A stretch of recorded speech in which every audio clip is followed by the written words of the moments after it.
আবার কি বলতে চান জমিদার মশাই? আমার শ্বশুর মশাইয়ের ইচ্ছেই আমরা আপনাদের নিমন্ত্রণ জানাতে এসেছি। আজ সন্ধেবেলা আমাদের বাড়িতে মা বিশালাক্ষী ব্রত পালনের অনুষ্ঠান।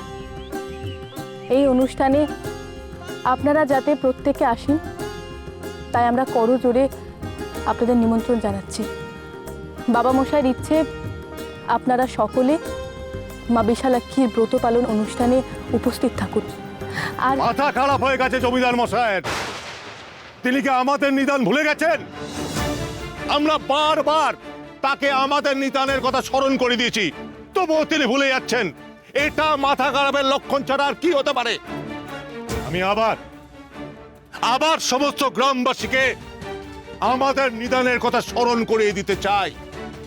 যতদিন না ওই জমিদার হরবল্লভ রায় তার বড় বৌমাকে জমিদার বাড়ি থেকে বিতাড়িত করবে, ততদিন আমরা জমিদার বাড়ির কোনো অনুষ্ঠানে যোগদান করব না। আর তুমি ওই বাড়িতে থাকতে আমরা জমিদার বাড়ির কোনো উৎসব অনুষ্ঠানে যোগদান করব না।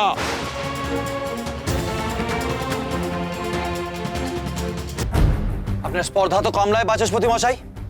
আমি যেখানে উপস্থিত আপনি সেখানে দাঁড়িয়ে আমার স্ত্রীকে তাড়াবার কথা বলছেন, আমাদের পরিবারকে এইভাবে অপমান করছেন। আপনার এত বড় সাহস! হ্যাঁ, এত সাহস আমাদের। আর আমাদের নিদান না মানলে তার ফল কি ভয়ঙ্কর হতে পারে সেটা সবার জানা উচিত। আর আমাদের নিদান কখনো উচ্চ নিচ আলাদা করে ভেদাভেদ করে অন্য মাপকাঠিতে সৃষ্টি হয় না। আর যে বা যারা এই সমাজের সর্বনাশ করতে চায় তাদের বিরুদ্ধেই আমাদের নিদান সর্বদা প্রযোজ্য। শোনো ব্রজেশ্বর রায়, তোমার স্ত্রী আমাদের নিদান মানেনি, তাই আমরা যতদিন সে আমাদের নিদান মানবে না ততদিন বারংবার আমাদের এই কথা বলে যাব। কি বলো, কি মত তোমাদের?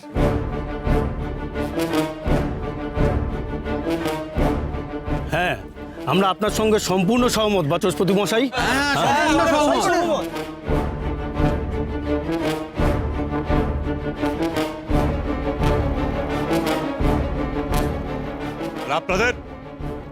আপনাদের কি মত?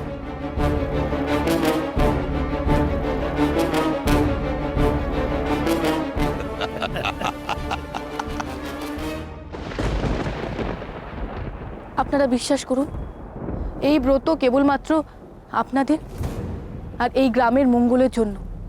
আমি আপনাদের সকলকে নিয়ে আজ সন্ধেবেলা এই ব্রত শুরু করতে চাই। গ্রামের সবাই, বিশেষ করে গ্রামের মা বোনেরা, তোমরা কিন্তু অবশ্যই এসো।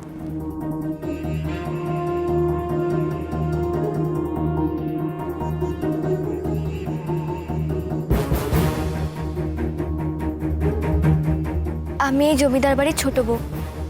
আমি তোমাদের সবাইকে বলছি, এই ব্রত পালনে তোমাদের পরিবার, এই পুরো গ্রামের মঙ্গল সাধন হবে।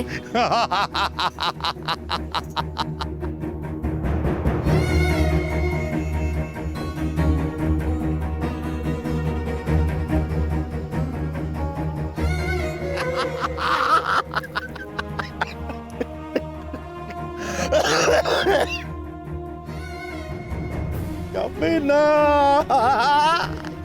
কেউ যাবে না। আমাদের নিদান অগ্রাহ্য করে কেউ যাবে না জমিদার বাড়িতে। দেখো দেখো সবাই কেমন মাথা নিচু করে দাঁড়িয়ে আছে। মাথা নিচু করে দাঁড়িয়ে থাকার অর্থ তুমি বোঝো? অসম্মত, তাই বলছি যাবে না, কেউ যাবে না ওই জমিদার বাড়িতে। বাচস্পতি মশাই, আপনি পড়েননি মৌনতা সম্মতির লক্ষণ?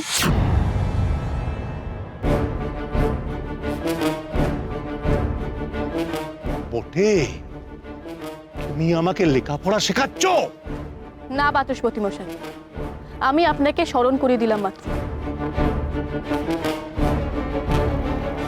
আজ সন্ধেবেলা মঙ্গল প্রদীপ জ্বালিয়ে আমি আপনাদের জন্য অপেক্ষা করব। এই ব্রত শুধুমাত্র আমার একার নয়, তোমাদেরও, তোমাদের পরিবারের মঙ্গল কামনায়। তাই এই ব্রতকে সঠিকভাবে পালন করাও তোমাদের দায়িত্ব।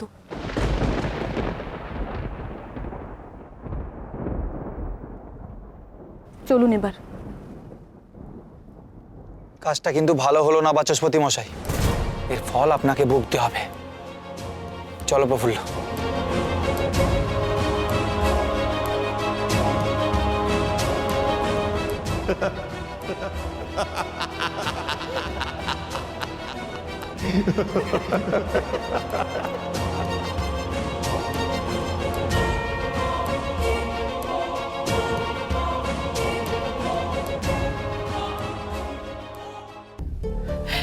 এই সুযোগ, চল এবারে সমাজপতিদের সঙ্গে হাত মিলাই। চল চল চল চল চল। প্রণাম বাচস্পতি মশাই। বলুন মা ঠাকুরন। আপনার সঙ্গে আমরা একমত। ওই বড় বউকে আমরা একদম বিশ্বাস করি না। ও কথার জালে খালি সবাইকে ভুলিয়ে রাখে, আমাদের পারেনি। আমরা মনে প্রাণে চাই আপনি ওই নচ্ছার বড় বউকে একটু আটকে রাখুন। বাচস্পতি মশাই, আমি জমিদার বাড়ির ঘরণী গৃহিণী। আমি ওইটুকু পরিচয় নিয়ে মান বাঁচিয়ে থাকতে চাই, কিন্তু এই প্রফুল্ল জ্বালায় যে আমার এই বাড়িতে টিকে থাকা দায় হয়ে পড়েছে। বলছিলাম, এ তো একেবারেই আপনাদের পারিবারিক ব্যাপার। তা পারিবারিক বিবাদে ঢুকে আমার কি লাভ? লাভ তো একটা আছেই বাচস্পতি মশাই। আপনার আর আমার শত্রু যে এক। ওকে তাড়ালে আমাদের লাভ বাড়িতে আর আপনার লাভ বাইরে, তাই না?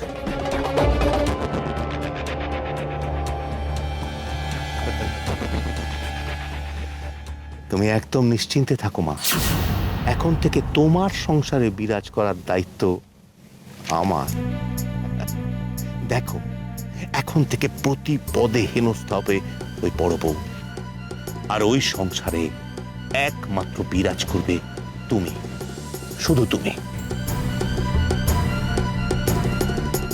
মা হিসেবে তো এইটুকুই চেয়েছি বাচস্পতি মশাই মেয়ের জন্য। আমি চাই আমার মেয়ে তার প্রাপ্য সম্মানটুকু নিয়ে শ্বশুরবাড়ির ওই জমিদার বাড়ির মাথায় বসে থাকুক। তার জন্য আপনি যা আদেশ করবেন আমরা তাই পালন করব। বেশ, তবে আজ সন্ধ্যে থেকেই খেলা শুরু হোক। তোমরা প্রস্তুত তো? সবসময় প্রস্তুত থাকো, আপনি আদেশ করুন। বেশ, তবে শোনো,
এবারে দেখবে গ্রামের সবাই আসতে শুরু করবে। সন্ধে হয়ে গেছে তো, এবার এসে পড়বে সবাই।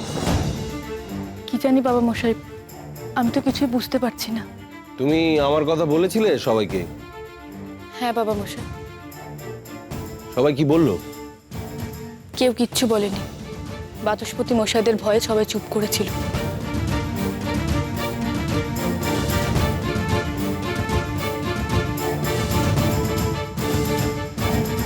না না, ঠিক আছে, তুমি একদম চিন্তা করো না, সবাই এসে পড়বে এক্ষুনি। তুমি পুজো শুরু করো।